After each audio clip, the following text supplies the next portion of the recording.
আজকের পর্বে আমি একটা চটজলদি টিফিন রেসিপি শেয়ার করব, যেটা একদম 10 মিনিট সময়ের মধ্যে হয়ে যাবে। তার জন্য সুইট কর্ন নিয়েছি, সেটা মিক্সিতে ব্লেন্ড করে নিলাম। আর একদম মিহি পেস্ট করব না।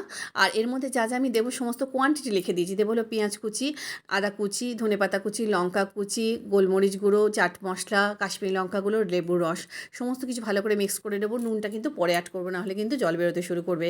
তারপর ব্রাউন ব্রেড নিয়ে তার মধ্যে আমি কী করলাম, বাটার মাখিয়ে নিয়ে তারপরে নুন অ্যাড করে এবার এই পেস্টটা এর মধ্যে দিয়ে দেবো, যেটা আমি বানালাম আর কি।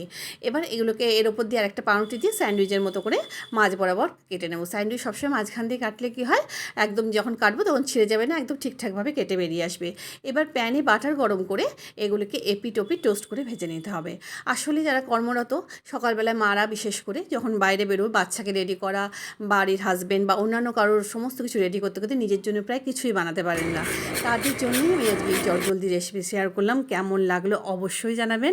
ধন্যবাদ।